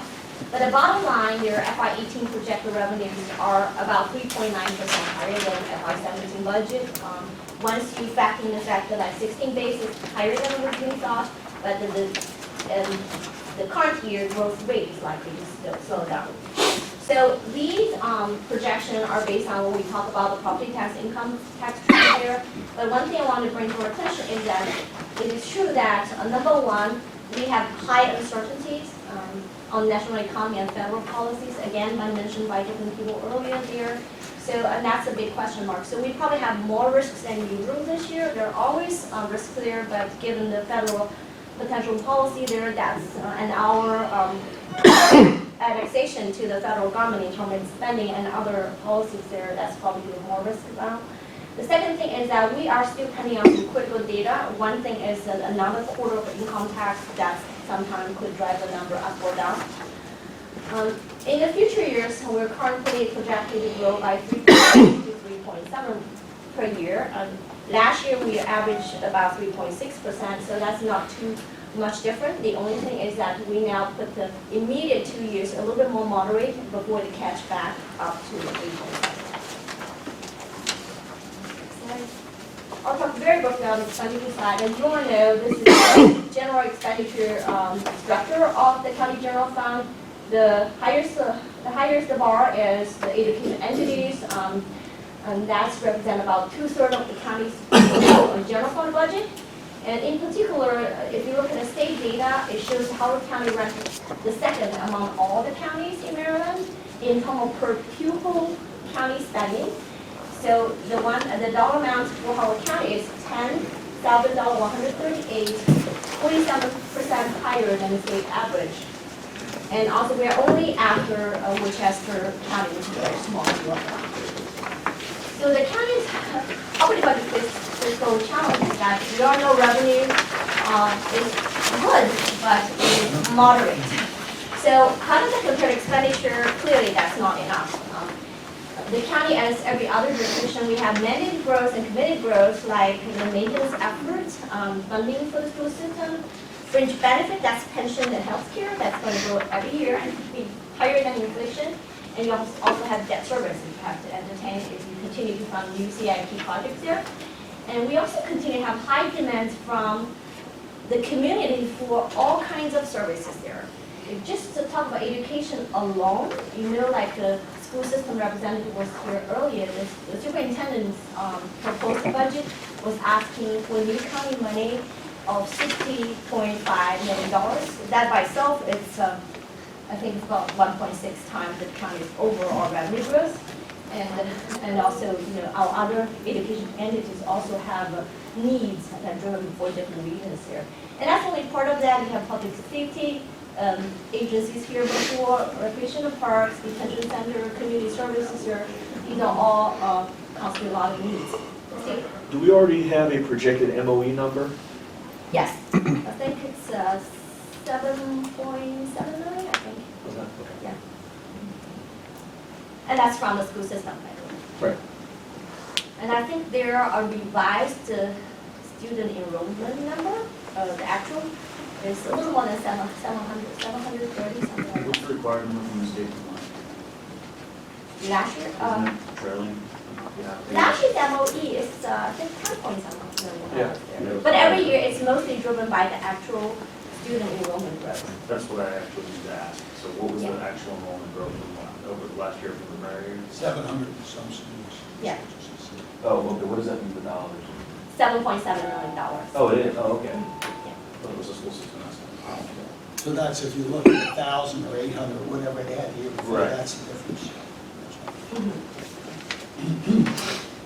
And as everybody else, we have to address the challenge there. We asked our own agency, try to keep their request to the same service budget, and we are only going to entertain very, very small number of priority new initiatives. In general, they ask to keep their current service there. At prior times, we have to be prudent in terms of planning and monitoring. And the other thing we want to tell you is that actually, our financial advisor recently brought to our attention that we need to look at our fund balance because we are relatively low compared to our peers, especially AAA counties in both Maryland and across the nation on that. So we are going to meet with our FA again and also actually take a closer look at that to help improve our resilience and When you talk about fund balance, can you define that? Is that the rainy day fund? rainy day fund is already 7%. I guess the issue is that whether that's sufficient and when you really have potential risk on that, how much is your flexibility? So that's what you're talking about. It's on top of rainy day fund, whether we need to start to do the Increasing that fund. And another thing is that I think it's very important when we have limited resources, not only in 1 year, but also in future years, expecting a more moderate growth, we really have to push ourselves hard in terms of how to make the best out of limited resources. So I think in general, our agency are doing a good job and well managed, but having said that, there's always ways to improve that.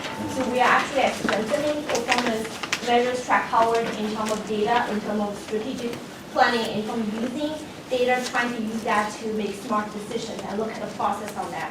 And last year is the first year we started track Howard, and we published in our own budget book, and we were actually some of those performance measures and strategic information we got outstanding rating from GFO, Government Finance Office Association for the first time on that. But that's only the first step. Our goal is not only to publish data, but also to utilize the data and also communicate with our communities more frequently. So that's going to be the focus in the next couple of years.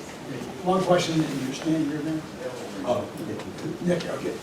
We want to talk about the ag and the funds and other issues. Just the dollar amount, rainy day, 7%, what is that? What is our fund balance? That's close to $70 million there. Okay. Okay.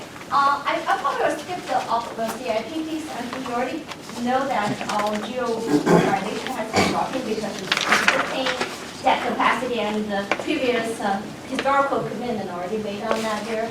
And we talk about our needs to address several different demands, and we need to continue our support education employees and also other critical needs there in terms of infrastructure, maintenance, courthouse, etc. But we also want to make sure keep the geo at relatively affordable level and maintain our AAA ratings. I'm going to wrap up my, sorry I keep a little bit long, and I'll leave this for our finance colleagues to talk about that. Okay.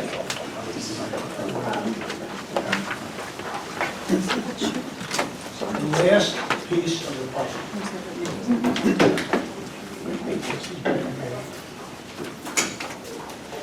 Good morning. So I'm going to talk to you a little bit about the debt ratios that the Spending Affordability Advisory Committee tracks. And also the offer put on issued, a little update on that. But first is the first measure that the committee tracks is debt as a percent of assessable base. The charter limit is 4.8% of assessed real and personal property. And then you can see in the chart how we compare our outstanding geo debt to the assessable base. So it is expected to peak again because we are anticipating a large bond sale in April. Despite the fact that we're cutting the authorized amounts, that authorized but unissued from previous administrations is slowly being spent down. It takes about 5 years for us to issue all the bonds. So that's actual geo debt, not authorized geo debt? Yes, that's the actual outstanding issued debt. And then measure number 2 is debt measured against population on a per capita basis. In the past, 1,200 had been the cap that the rating agencies were looking at, but that's not really anything that they look at anymore. They've changed their rating criteria, but you can just see how ours has been growing with the population. Hey, comment on that, the rating agencies, even when they were looking at that 1,200 number, because of the strong wage base in Hanover County, they never really thought that that was a problem for us. Right, yeah, if you go to the next slide, it's the per capita, based on per capita income, and this was much lower than the 10%, so this counteracted the previous number. Again, yes, because we have a relatively wealthy income county. And then the fourth measure is the one that all county and state governments struggle with, is maintaining our debt service at a reasonable level of current revenues. We track revenues, the rating agencies generally track expenditures, 10% of your expenditures, but this is how we've been doing it, and you can see that it is slowly moving closer towards the 10%, but we're still below, and actually next year we expect it to dip down a little bit because the revenues are expected. And that's inclusive of if they go forward in the courthouse. Yes, yes. Question, so you talked about this large bond sale, so the debt service related to that will not kick in until fiscal year 18? So that's why it would not be reflected in the June 30, 17 number. Right, right. The next slides are the projections. So here you can see, based on assessable base, where we project it would be in the 5 years going forward. So you can see that it does start to spike up in 18 when that debt service comes on. And then down here, that's where the courthouse debt would come on, and that's why it increases quite a bit there in 2022. We anticipate the debt would be issued in 2021, and that's when we would start on the debt service. But there, at the bottom are the assumptions. So we're assuming 95 million annual debt issuance, aside from the one that we know is going to be high this year. And a 4.5% interest rate, and yes, it does include the courthouse P3. And then the assessable base projections were based on what we got from Budget Office and SDAT. How much of the P3 are you taking on in that year? That is, when we are looking at the outstanding GO debt, we are considering the GO debt that we, as the county, are taking on, but also based on what the rating agencies look at, the amount of debt that the concessionaire would take on as well. And how much of that, I guess my question is how much, obviously they're not going to borrow all the money for the entire project in 1 year, they're going to stage it. So how much of, No. they're going to borrow all the money? Well, the way the credit rating agencies look at it is, It's not- it comes on right away. They're looking at the obligation versus when you take it there. Right. For 30 years? So the first year, it's a large number, and then slowly it dwindles down, just like if we would borrow debt. Do you have any idea how, oh, so we're not taking, I guess that's what I mean, is what, how much of the 300 million, if it is 300 million, are we taking in the first year? We are taking, I believe it's about 70 million we're expecting, and then the P3 portion, I have to check back what the IMG 30-ish had. or something? in- But it's more than 30-ish, it's about 50-50, I think 50, so about 70 on their side as well. Okay.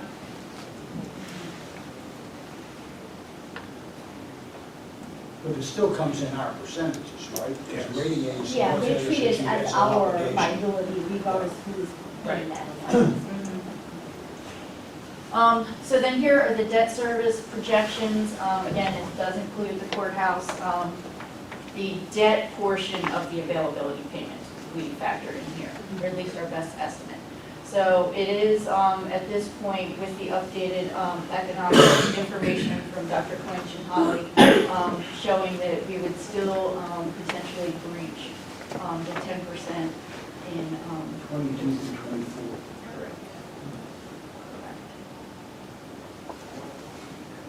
And that's important, but like when we meet with the council, we disclose that, because I only remember from way back, Ray Wax said, I asked him, what does the council ask about borrowing, the impact on the budget? And typically they said, well, what's the impact on this year's budget?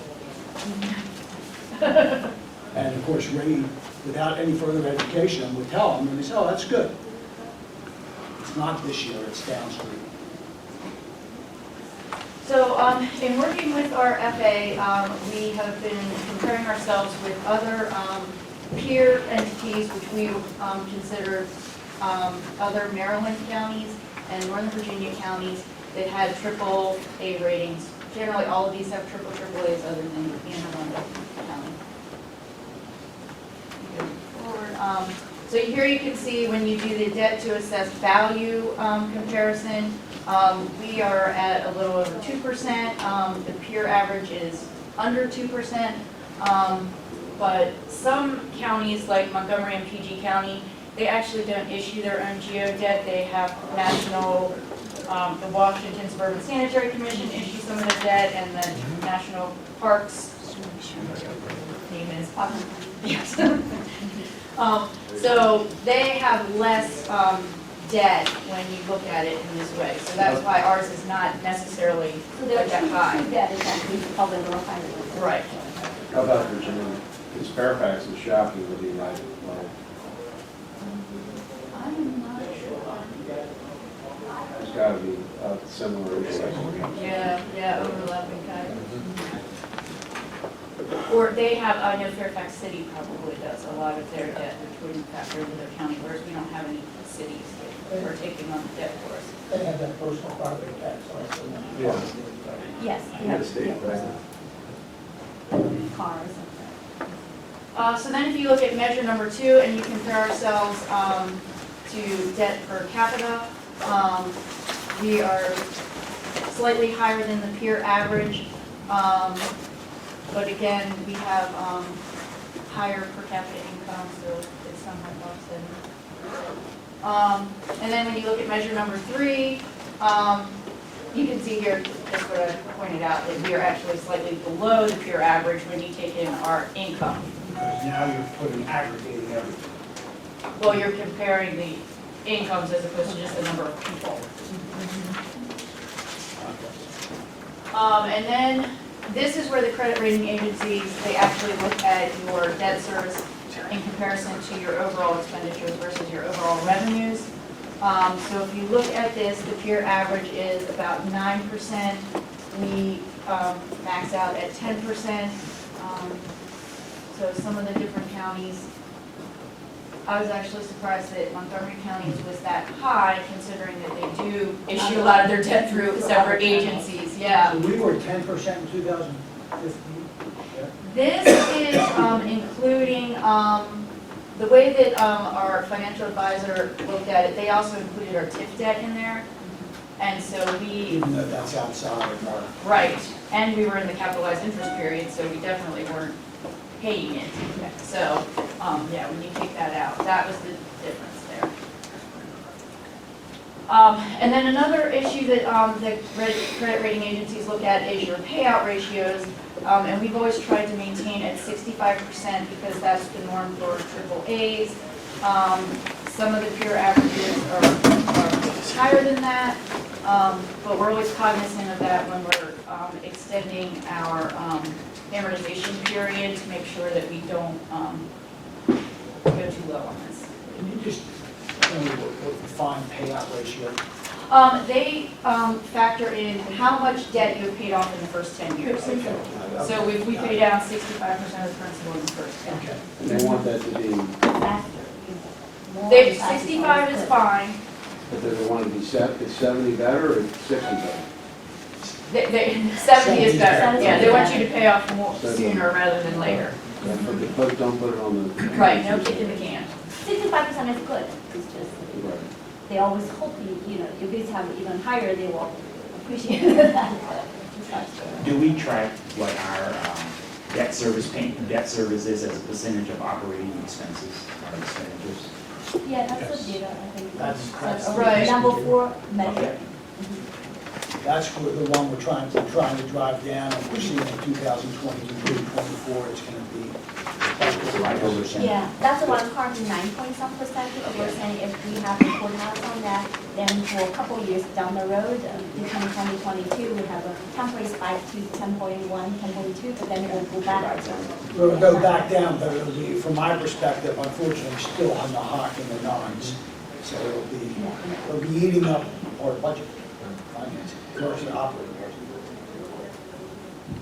And then this is what Holly had started talking about, is our financial advisor had mentioned that our fund balance in comparison to our peers is relatively low. And you can see here that Moody's, they consider a 30% fund balance a good AAA measure. Now, I will tell you that almost no one is at the 30%. When I was at the state, the only state that was there was Alaska because of all of their oil, but, and they also didn't have any OPEB liability because they had funds, but that has all changed now, as Dr. Clinch pointed out, they're in recession. So that's all flip-flop. Just to clarify, from what Steve said earlier, is the fund balance both the fund balance and the rainy day fund, or just the fund balance? It includes the rainy day fund. On the next slide, it'll show here where you can see. So the rainy day fund is included in this restricted amount here in our fund balance, so it's factored in as part of it, and then the others are different assignments or commitments that we have. So the overall, they want that to be more than just the 7%. The one that's listed as the total there? The 93 million? Right. This is the other governmental funds. Here is, I'm sorry, up there is where, so they're looking, this is the number that they're looking at, is just the general fund balance. They also were looking at, could we roll in some of our other governmental funds, like what we have in our fire tax fund. And the rainy day fund? The rainy day fund is considered part of this general fund. And then the, what part? That's 70 million of the 129. That's what I'm hearing. But I thought it was a restricted fund. Yeah, it's included in the total included restricted and. But I don't want to make this longer than this, but I see a restricted of $2 million in the general fund balance, and I see a restricted of 107 in all other government funds. I don't see a $70 million fund in anything. No, it is not, it's separate. It's not in the general, it's not in the 129. It isn't. But Steve's saying, where is it? That's Right, what I'd he's have to look further into exactly where, Because- how it factors in. I was just curious what they're adding. Well, this is the first time we've seen this Yeah, I'm chart, trying to and so understand I'm with you. I want to understand what are the other reserves that we really haven't talked about. Where are they and what are they for, and how do people access them or not access them? You got 129, so let's assume you got 70 in the rainy day fund. You got $59 million in the others. What are they there for? How do people access them? What are they precluded from doing? What does it really mean? And then they're telling us that is only 12 or whatever percent it needs to be. And Well, when I they're look at, 30%. well, when I look at that, what I see is that we basically have $12 million of Unassigned. whatever comes up. That's available, yeah.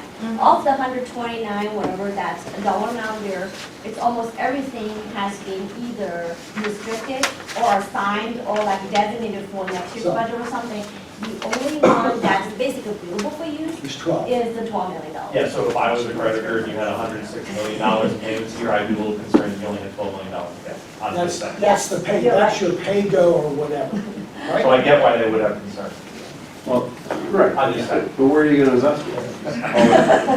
They don't even have cash, it's a great place to keep it. 30% of, what is that, Put it however. $300 million? I was going to speak for Ref, you can't talk, and Oh. say, Michelle, can you say this? But Holly answered I it. can, Okay, and then if you quickly go to the next slide, authorized but initiated, this is just an update, that it has gone down by 100 million from last year. So throughout the budgetary process and the legislative process, it is going to go down. And then this is just then tracking of, you can see here, this is how much we expect our general obligation issue to be, is 132 million. So if you would authorize 85 million this year, that'd be about 156%. And just this average is the average of the averages. Not the average of the two decimals. But the issue comes from the previous year through Right. level. Right. And the competition came up last year is what does that make up? The previous slide shows what that makes up. But go back to the previous slide. We have $873 million of authorized bonding that's not issued. Correct. That's just exactly. And remember, the 85 million that you are authorizing is just for general obligation portion. It's not the water and sewer bonds. And the slide after this one is just GOs? Correct.